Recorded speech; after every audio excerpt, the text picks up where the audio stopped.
Assalamualaikum warahmatullahi wabarakatuh. Innal hamdalillah nahmaduhu wa nasta'inuhu wa nastaghfiruh wa na'udzu billahi min shururi anfusina wa min sayyiati a'malina may yahdihillahu fala mudilla lahu ومن يضلل فلا هادي له أشهد أن لا إله إلا الله وحده لا شريك له وأشهد أن محمدا عبده ورسوله لا نبي بعده اللهم صل على عبدك ورسولك محمد وعلى آله وأصحابه wa man tabi'ahum bi ihsan ila yaumiddin amma ba'd. Qala Allah Ta'ala fi kitabil karim A'udzu billahi minasy syaithanir rajim. Ya ayyuhalladzina amanu taqullaha haqqa tuqatih wa la tamutunna illa wa antum muslimun. Wa qala Nabi sallallahu alaihi wasallam fa inna asdaqal kalam kalamullah wa khairul huda huda Muhammadin sallallahu alaihi wasallam wa sharrul umuri muhdatsatuha wa kullu muhdatsatin bid'atun wa kullu bid'atin dhalalah wa kullu dhalalatin finnar. Bapak Ibu hadirin sekalian yang dirahmati Allah, pada hari ini sebetulnya kita sudah memasuki bab baru, babul adzan wal iqamah, bab yang membahas terkait dengan persoalan azan dan iqamah. Namun demikian ada persoalan yang mendesak yang saya sering ditanya, akhirnya ini saya kaji, kita bahas. Terkait dengan apa? Terkait dengan tahqiqu masyru'iyyah al-ilsaq al-qadam bil qadam ithna'is shalah. Ini saya dapatkan di antaranya di Multaqa Ahlil Hadis, ya. Kalau kita mengunjungi web, di situ bagus sekali kajian dari para ulama-ulama yang membedah berbagai macam persoalan yang bersifat maudhu'i, tematik. Ya. Adalah penerapan syariah ilsaq, ya, artinya adalah merapatkan, yakni telapak kaki dengan telapak kaki pada saat melaksanakan sholat. Jadi hari ini saya akan mengkaji itu. Beberapa waktu lalu sudah saya kaji di PCM Ngasem atas permintaan ketua PDM, ya. Karena beberapa waktu yang lalu ada seorang kiai yang menyampaikan bahwasanya ilzak atau menempelkan pundak, kemudian menempelkan lutut dan menempelkan kedua mata kaki itu adalah sesuatu, katanya adalah wajib. Orang yang tidak melakukan itu dituduh orang yang ingkar. Bahkan dikatakan termasuk as-sunnah al-mahjurah, katanya sunnah yang ditinggalkan. Mari kita uji secara ilmiah, apakah benar-benar itu dari Nabi Shallallahu Alaihi Wasallam, ataukah ini hanya sekedar yang dilakukan sahabat. Ini pun juga saya alami ketika dulu saya pernah pondok di Gresik, ya, Sedayu, kemudian di Srikatan pun. Ya, karena kita masih mengkaji tekstual kitab di Bukhari, Muslim, tapi belum pada tataran analisis, sehingga seolah-olah sesuatu yang sangat berat sekali. Kenapa berat? Karena pada saat mau sholat harus ngedok nih, golei poloke kancani. Makanya ada, kalau saya lihat di YouTube itu yang satunya ini digoleki kudu itu ribut dengan dengan menempelkan soal tempel menempel seperti itu, sehingga yang terjadi sholat itu malah tertuju ribut di dalam hal noto barisan, nyocok nih polok karo polok, justru substansinya substansi atau isi atau yang dikatakan dengan khusyuk itu kadang-kala malah hilang karena ribut dengan hal itu. Mari kita kaji terkait dengan masalah ini. Mudah-mudahan kita nanti akan jelas persoalannya, dalil-dalil yang dikemukakan apa ini jelas. Bapak Ibu sekalian yang dirahmati Allah, di dalam suatu hadis yang diriwayatkan oleh Imam Bukhari, ini berasal dari Anas bin Malik, nanti yang kedua berasal dari sahabat Nu'man bin Bashir. Ini yang menjadi sandaran orang-orang yang mengatakan ketika melakukan sholat itu harus nempel 3 hal, pundak dengan pundak, lutut dengan lutut, polok dengan polok. Nah, kira-kira kok gak iso obah ya? Padahal kita disuruh untuk melembutkan ketika kita menjalankan sholat. Ini akan terasa takaluf, sesuatu yang memberat-beratkan, sesuatu yang sangat susah dilakukan. Ya. Nah, hal inilah yang mendorong saya untuk mengkaji itu. Riwayat dari Anas bin Malik, ya, di dalam kitab Bukhari.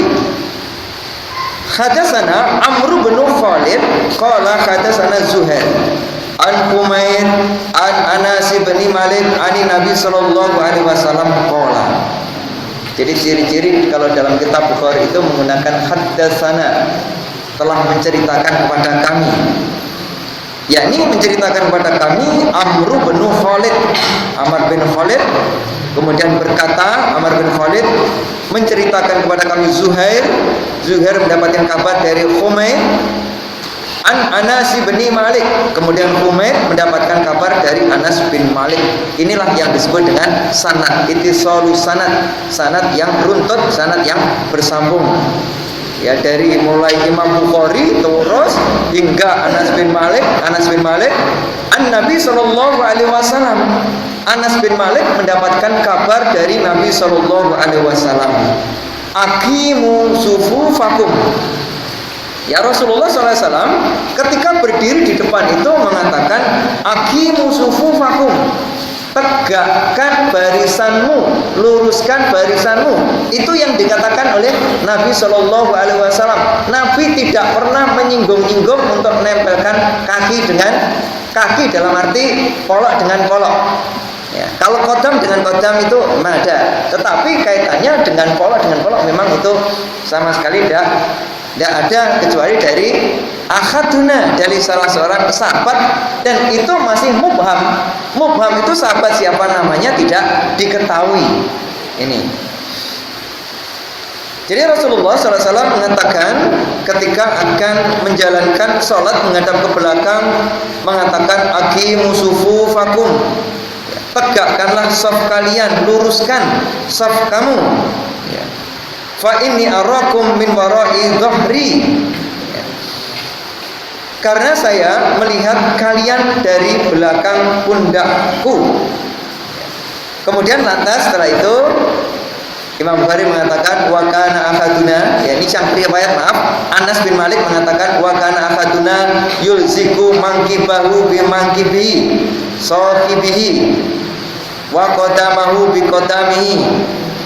Jadi Anas bin Malik mengatakan ada di antara kami, salah seorang di antara kami, ia menyikapi apa yang disampaikan Nabi, dia meresponnya sendiri dengan cara menempelkan baunya. Jadi yulziku mangkibahu bi mangkibi, menempelkan antara pundak dengan pundak kepada pundak sampingnya atau temannya.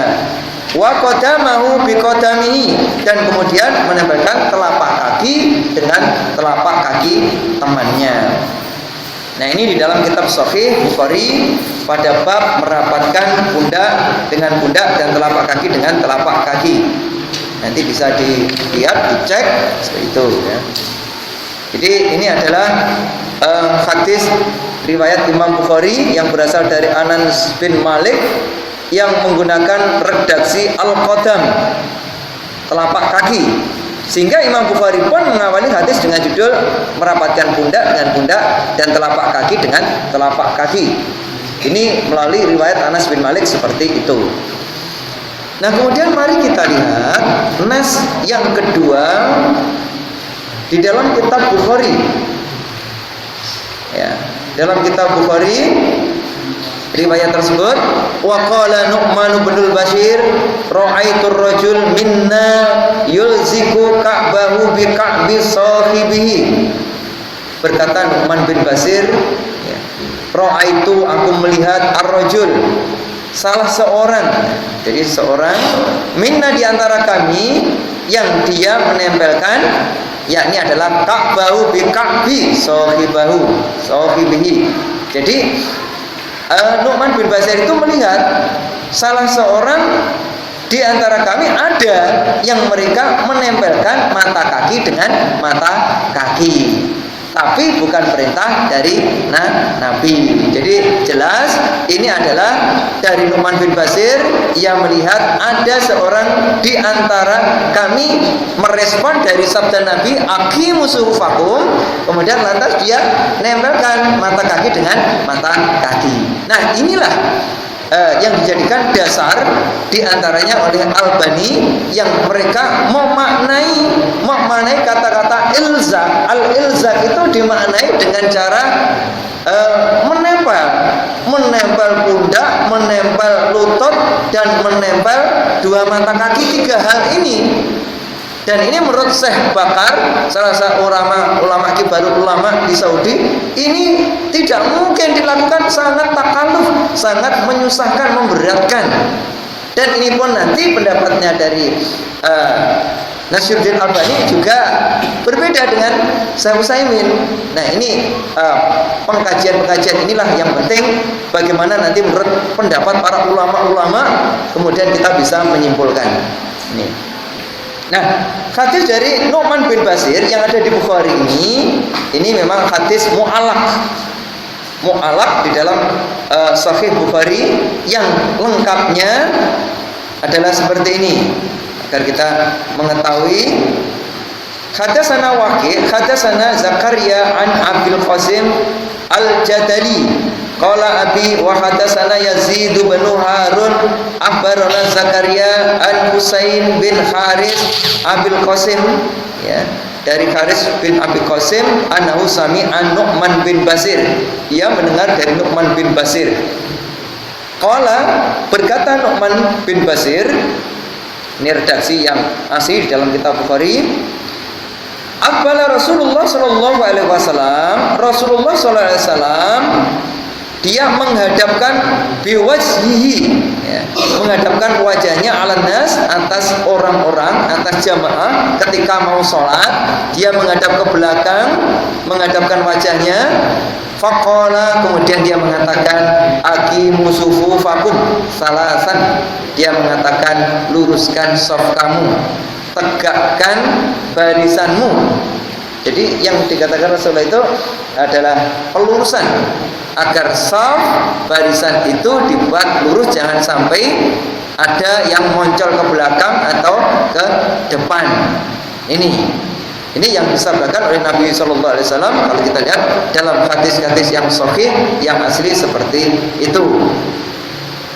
Wallahi la tuqimunna sufufakum aw la yukhalifanna Allah baina qulubikum, atau Allah akan membuat perselisihan di antara hati kalian. Kemudian lalu Nu'man bin Bashir mengatakan, jadi Nu'man bin Bashir mengatakan fara'aitur rajul yalziku ka'bahu bi ka'bi sahibihi.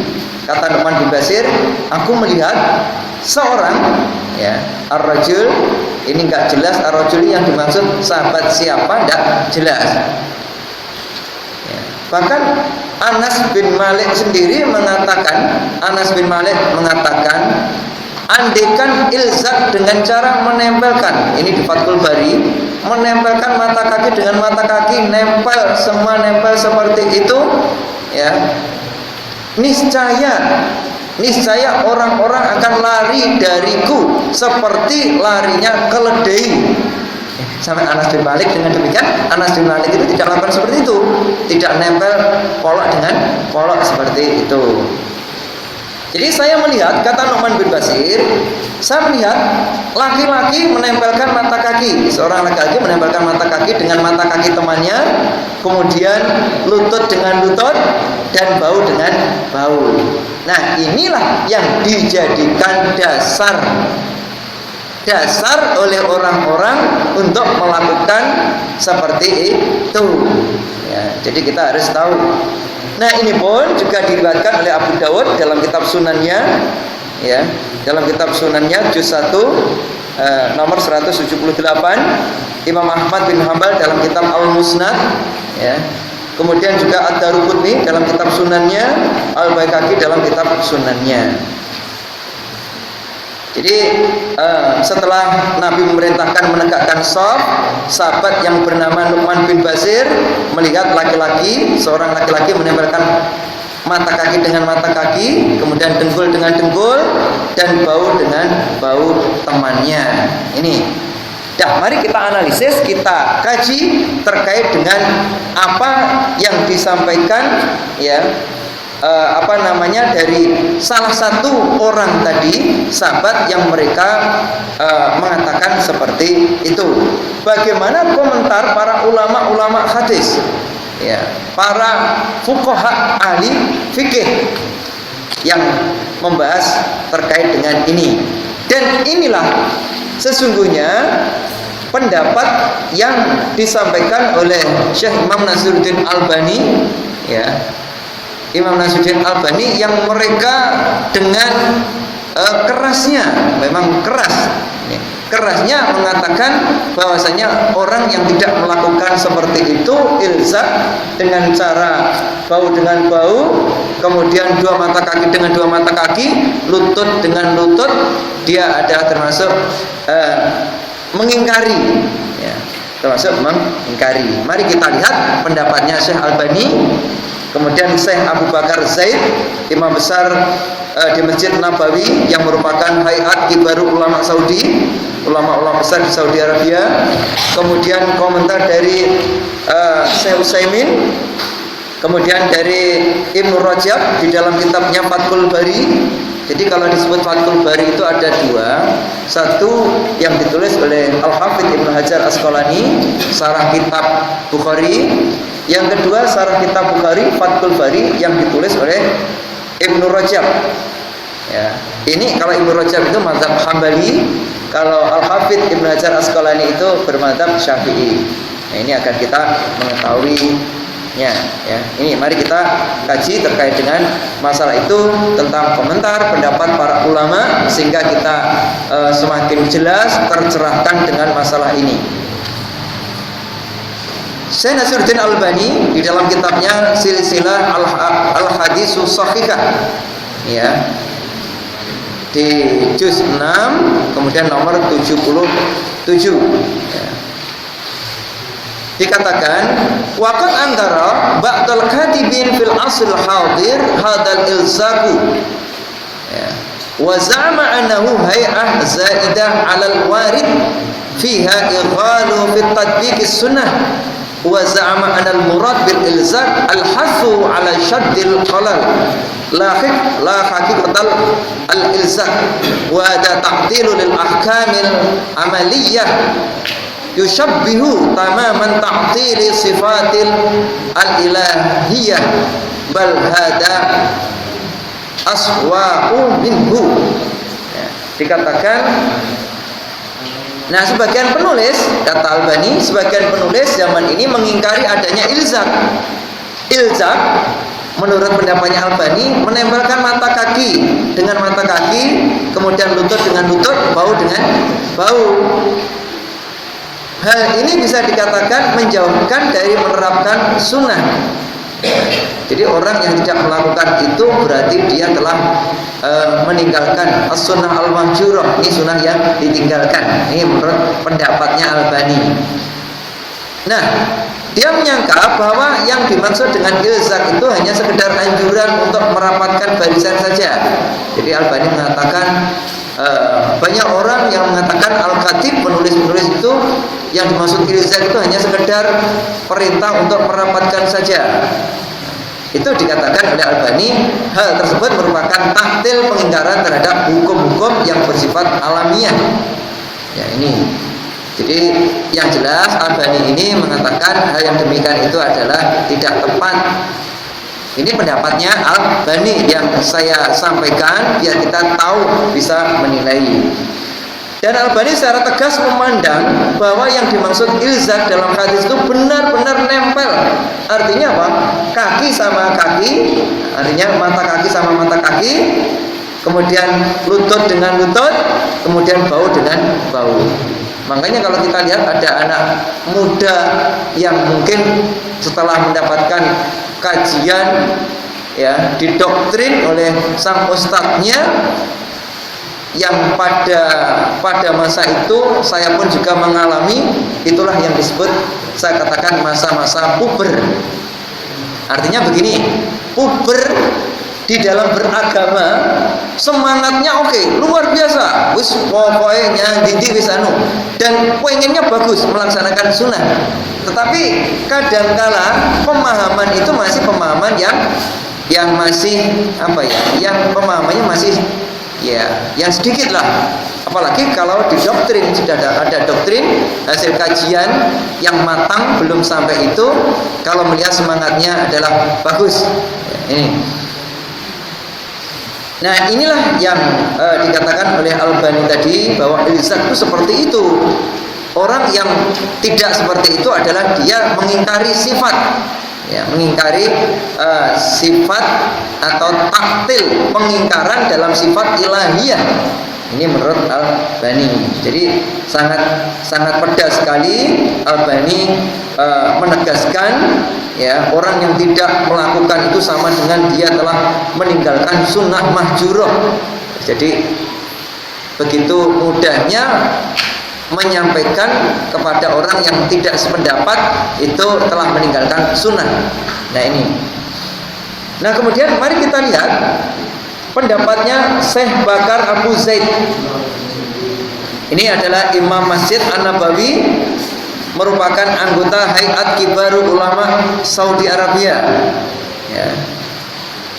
Salah seorang ulama Saudi yang pernah menjadi Imam Masjid Nabawi dan menjadi salah satu anggota Hayat Kibarul Ulama Saudi. Dia menulis dalam kitabnya yang berjudul La Jadida fi Ahkamis Shalah, ya. Tidak ada yang baru di dalam hukum sholat. Pada halaman 13, Syekh Bakar Abu Zaid ini, ya, agak berbeda dengan pendapat Albani. Ya, saya bacakan di dalam kitabnya tersebut, ya, apa yang dikatakan oleh Syekh Abu Bakar Zaid. Wa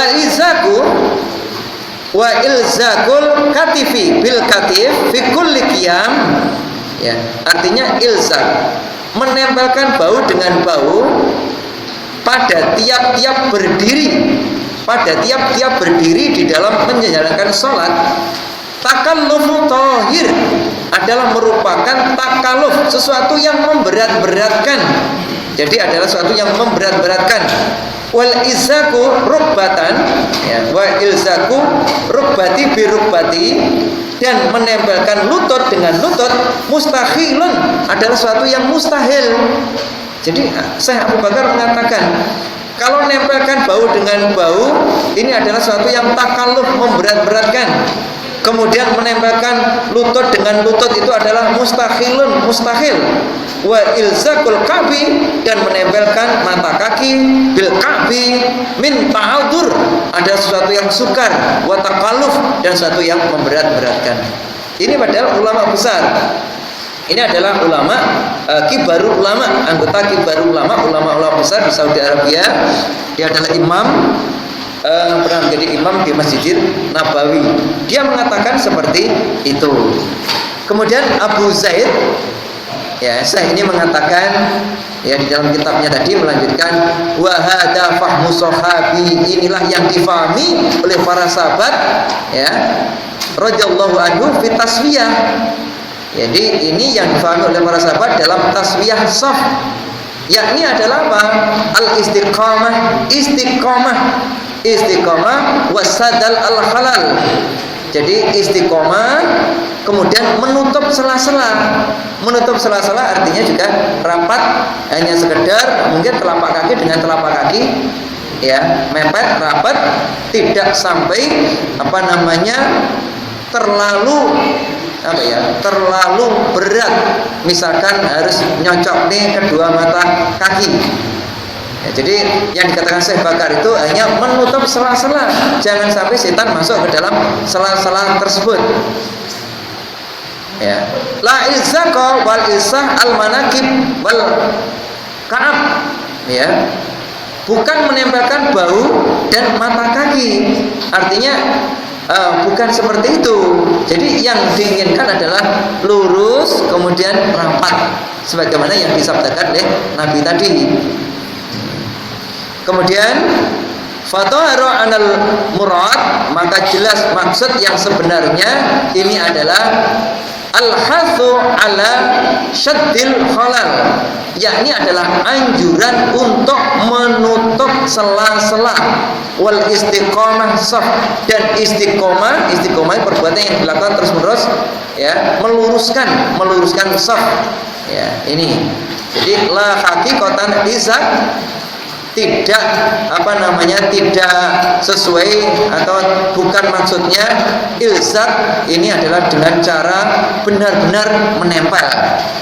Ini Syekh Bakar Abu Zaid, seorang ulama yang mereka menyampaikan dalam kitabnya tadi. Jadi dengan ini pendapat Bakar Abu Zaid ini berbeda dengan pendapatnya Albani. Ya, karena Albani cukup keras sekali dengan mengatakan bahwa yang berbeda dengan pemahaman dia dianggap lebih jelek, ya, daripada taktil atau ingkar terhadap sifat Allah. Jadi kita harus tahu karakter ulama-ulama, yang ulama-ulama itu vokal, ulama-ulama itu yang menengah. Tapi yang jelas kita harus tahu dasar hukum pijakan yang dijadikan sebagai hujah. Ini yang paling penting. Tidak hanya sekedar taklid, ya, ngikuti opo jari ini. Nah, kemudian yang ketiga, komentarnya dari Syekh Muhammad bin Shalih Al-Utsaimin. Ya. Mari kita lihat terkait dengan masalah ini. Beliau pernah ditanya tentang menempelkan mata kaki.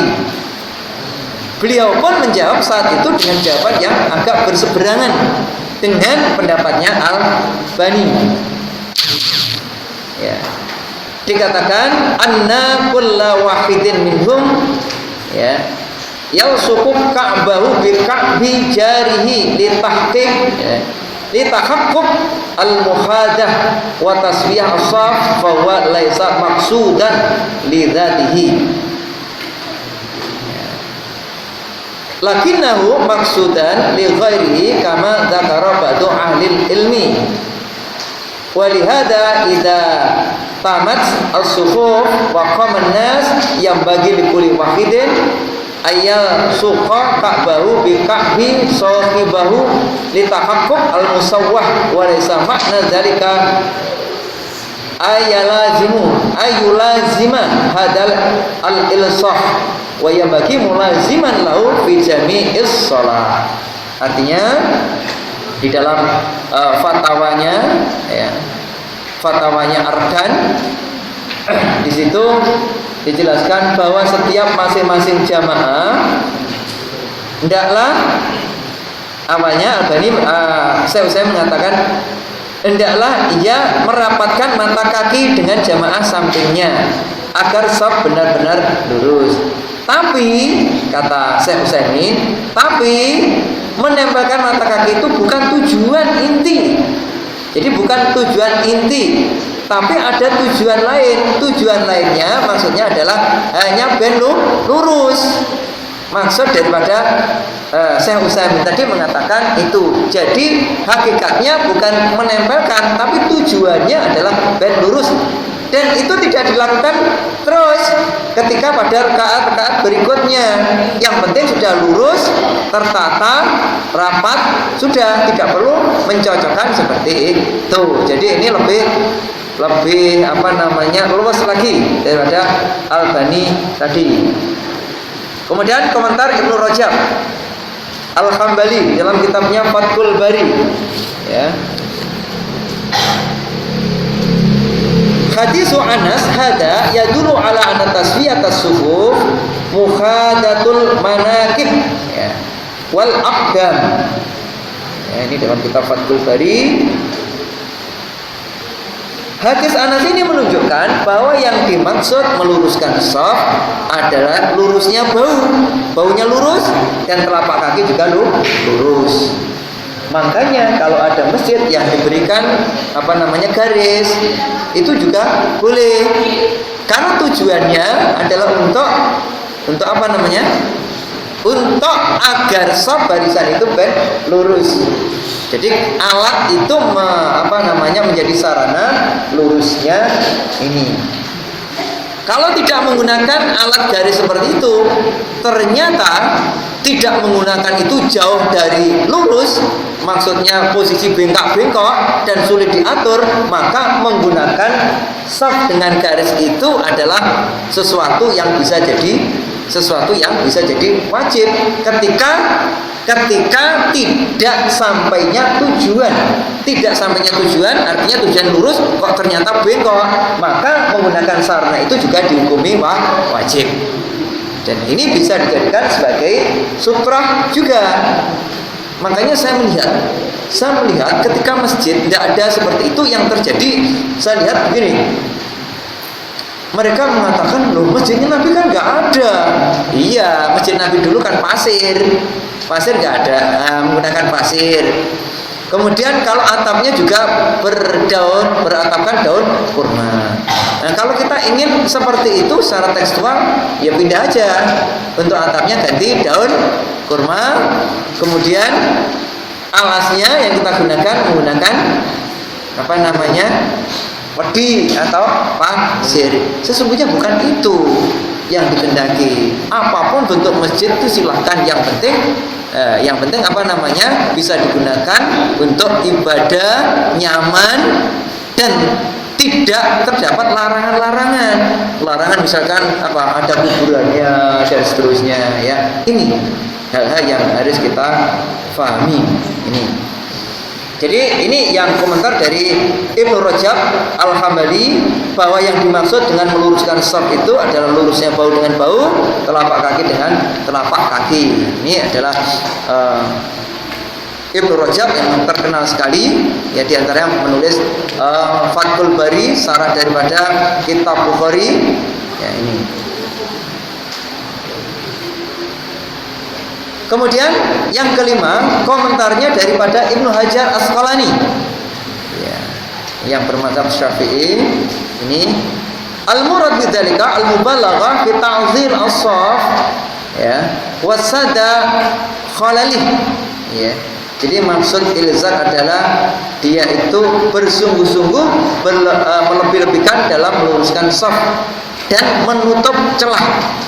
Artinya sungguh-sungguh dalam meluruskan shaf dan menutup celah, jangan sampai ada celah. Ini diupayakan.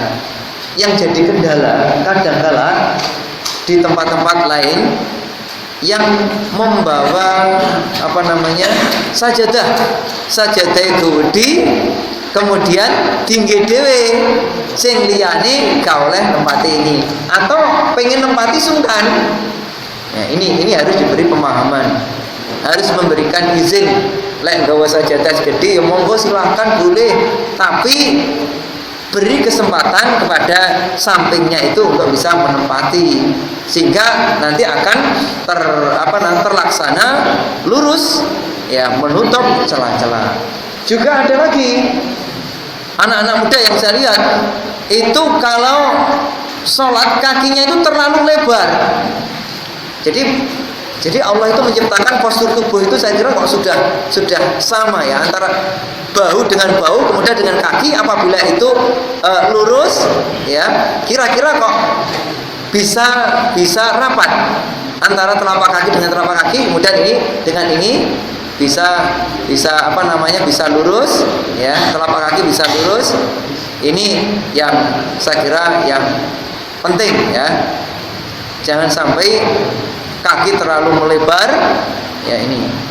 Jadi dalam hal ini memang penting untuk pemahaman, itu sangat penting sekali.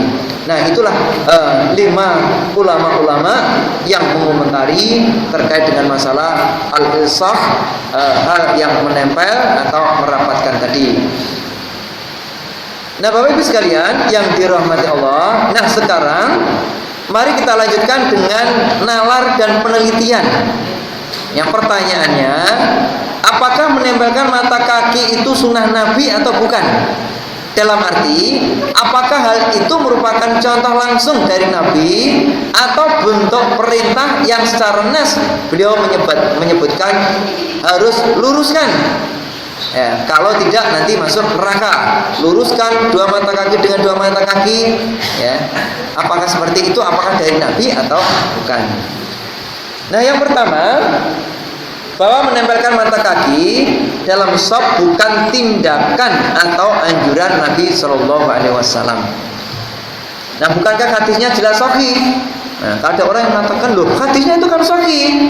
Ya, ada di Sahih Bukhari, ada juga di Sahih Abu Dawud atau Sunan Abu Dawud. Iya, sekilas memang terkesan bahwa menempelkan itu perintah Nabi Shallallahu Alaihi Wasallam. Tapi kesahihan hadis saja belum cukup tanpa pemahaman yang benar terhadap hadis sahih ini. Nah, secara sanad ini matan hadisnya sahih, tetapi dilalahnya, pemahamannya apakah ya sudah benar? Itu loh maksudnya. Nah, jika kita baca seksama teks hadis 2 riwayat di atas, kita akan mendapati bahwa ternyata yang Nabi Shallallahu Alaihi Wasallam anjurkan adalah aqimu sufufakum, tegakkan barisan kalian, luruskan shaf kalian. Ini yang disabdakan oleh Nabi. Itu yang beliau Shallallahu Alaihi Wasallam katakan. Sama sekali beliau tidak berkata tempelkan mata kaki kalian ya. Dan beliau juga tidak main ancam. Siapa yang tidak melakukan dianggap telah kafir atau ingkar dengan sifat-sifat Allah. Yang bilang seperti itu ya, mungkin tadi sudah saya sampaikan, para ulama sepanjang zaman tidak pernah berkata seperti itu ya, kecuali juga murid-muridnya dan pendukungnya. Artinya kita harus mulai kritis terhadap siapapun juga. Dan Nabi Sallallahu Alaihi Wasallam sendiri dalam sholatnya juga tidak pernah melakukan hal itu. Ini yang hasil dari kajian di dalam hadis tadi, pendapat ulama-ulama besar. Kemudian yang kedua, poin penting, bahwa menempelkan mata kaki adalah pemahaman salah satu sahabat. Coba kita baca lagi hadisnya dengan seksama. Dalam riwayat tersebut disebutkan wa kana haduna. Artinya apa? Dan salah satu dari kami. Kemudian dari Nu'man bin Bashir, ra'aitur rajul minna, saya melihat seorang laki dari kami. Kemudian fara'aitur rajul, saya melihat laki-laki. Ini pun juga mubham. Salah satu sahabat itu siapa? Ya, ini dalam ilmu hadis itu kalau hal yang mubham tidak jelas itu juga bermasalah. Yang kedua, pendapat dari satu sahabat itu tidak dengan serta-merta dimasukkan sebagai sunnah. Mungkin orang mengatakan sunnah takririyah, tidak serta-merta seperti itu. Tetapi kalau sahabat-sahabat bersepakat ijma, nah itu masuk pada sunnah, karena tidak mungkin para sahabat semua itu berbohong secara kompak, secara bersamaan. Ini ya. Nah, terkait ucapan atau perbuatan sahabat ini, makanya di dalam ya, kitab Al-Usul Ahkam ya, Wa yadullu 'alal madhab al-aktsirin anna dhahira min as-sahabi annahu innama awrada dzalika fi ma'radil ihtiyaj wa innama yakunu dzalika hujjatun. Ya. Inna law kana ma naqalahu mustanidan ila fi'lil jami' li anna fi'lal ba'di la yakunu hujjatan alal ba'dil akhar wala ala ghairihim. Di dalam kitab tersebut ya, Al-Ihkam fi Ushul Ahkam, kitab usul fikih, menurut mazhab kebanyakan ulama, jumhur ulama, bahwa perbuatan sahabat itu menjadi hujah jika didasarkan pada perbuatan semua sahabat. Kalau kebanyakan semua sahabat melakukan seperti itu, ini bisa menjadi hujah. Kalau hanya satu sahabat tidak bisa menjadi hujah, karena antara sahabat satu dengan yang lainnya itu berbeda-beda. Kadang-kala menyikapi seperti itu. Jadi karena perbuatan sebagian tidak menjadi hujah bagi sebagian lain ataupun bagi orang lain. Jadi menempelkan mata kaki itu bisa menjadi hujah jika dilakukan oleh semua sahabat. Kemudian yang terakhir, ya, Anas tidak melakukan hal ini. Padahal sahabat yang meriwayatkan hadis tadi tidak melakukan seperti itu. Nah, ini dijelaskan oleh Anas. Ini di dalam kitab Fathul Bari Ibnu Hajar, yang ditulis oleh Ibnu Hajar.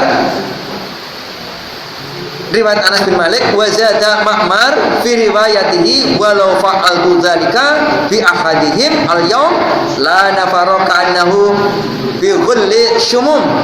Ma'mar menambahkan dalam riwayatnya Anas, jika saja hal itu saya lakukan sekarang dengan salah satu dari mereka saat ini, artinya menempelkan mata kaki itu saya lakukan, maka mereka akan lari. Artinya temannya itu akan lari sebagaimana keledai yang lepas. Jadi zaman sahabat seperti itu. Berarti Anas kan tidak melakukannya. Jadi perkataan Anas bin Malik, jika saja saya lakukan sekarang, memberikan pengertian bahwa Anas bin Malik tidak melakukan saat ini. Kemudian paling akhir ada pertanyaan, bukankah itu sunat takriyah? Barangkali para pembela pendapat tempel-menempel mata kaki tadi berhujah, jika ada suatu perbuatan dilakukan di hadapan Nabi sedang beliau SAW diam dan tidak melarangnya, maka perbuatan itu disebut sunat takriyah. Ya, mereka ada yang seperti itu. Ya, mungkin tentu benar sekali bahwa hal itu merupakan sunat takriyah, tapi perlu diingat bahwa diamnya Nabi ketika ada perbuatan dilakukan di hadapannya itu tidak berfaedah kecuali hanya sekedar menunjukkan boleh. Nabi itu pernah ada seseorang yang di hadapannya itu makan daging zab. Zab itu daging apa Bapak Ibu? Biawak. Tapi Rasulullah itu juga enggak merintah untuk makan, enggak melarang. Artinya itu hanya sekedar boleh. Ya. Boleh. Hal yang demikian itu tidak mengandung arti sunat takriyah bahwa seseorang itu dianjurkan untuk makan daging zab, daging biawak. Tetapi itu ada unsur ya boleh, walaupun tidak diperintahkan dan tidak melarang.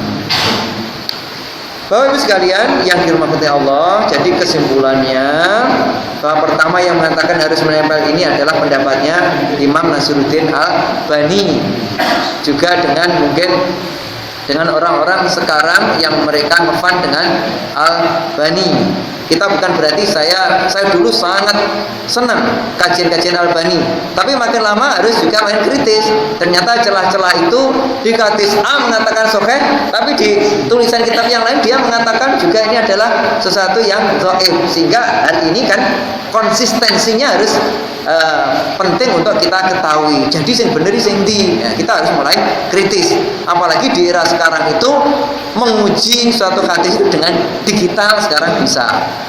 Karena penemuan yang teknologi seperti itu.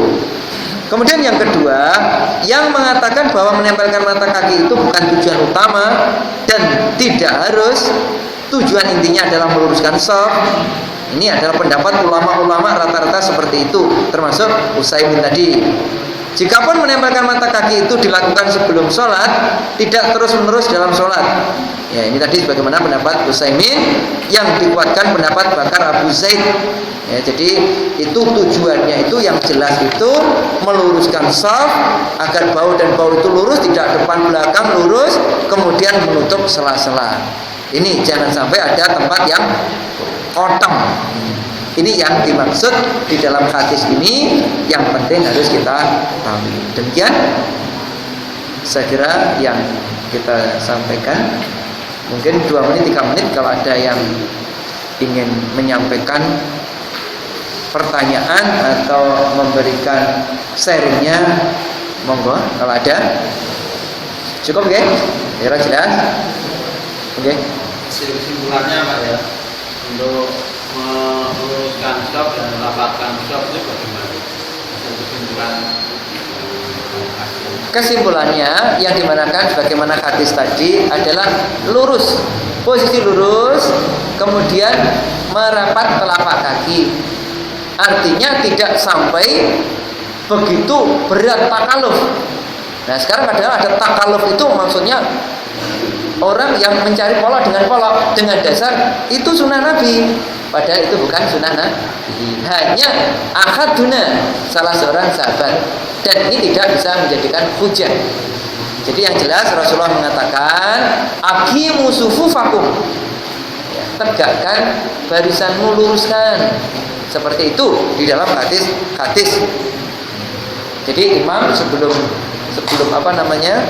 melaksanakan hendaklah melihat posisi dulu. Boleh dengan mengatakan seperti itu, boleh melihat, yang penting tujuan tercapai lurus. Jadi seperti itu. Iya. Ya, iya. Yang penting sudah rapat dalam arti ya rapat yang lembut, karena rapat yang terlalu ongkong-ongkong itu juga akan menimbulkan tidak enak di dalam melaksanakan sholat.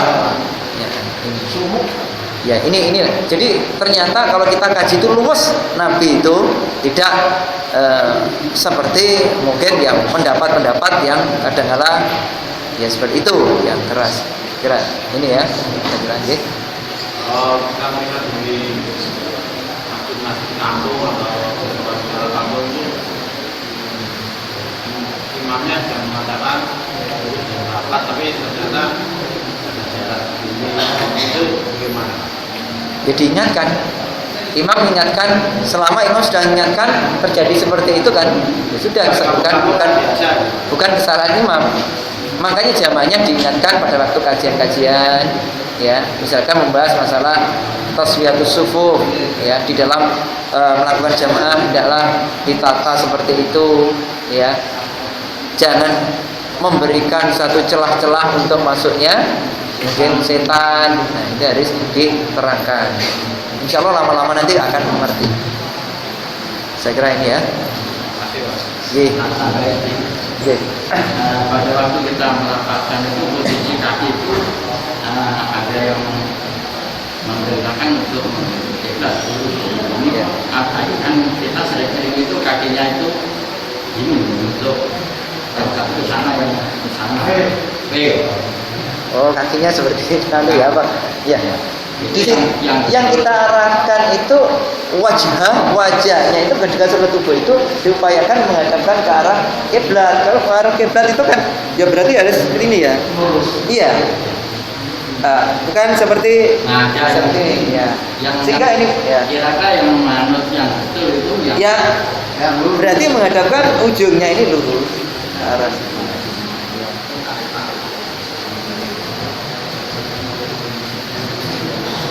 Demikian Bapak Ibu sekalian yang dirahmati Allah, mudah-mudahan ada manfaatnya kajian kita. Jadi kajian kita nanti Bulughul Maram tetap berjalan, hal yang penting. Tapi kalau ada masalah-masalah yang urgen, yang penting, masalah tematik yang penting untuk kita bahas, itu boleh usul, nanti akan kita kaji ya sumber-sumbernya dan seterusnya, sehingga kita lebih mantap dalam beramal. Demikian yang bisa kita sampaikan pada kesempatan kali ini. Subhanallahumma wa bihamdika asyhadu an la ilaha illa anta astaghfiruka wa atubu ilaik. Walhamdulillahirabbil alamin. Assalamualaikum warahmatullahi wabarakatuh.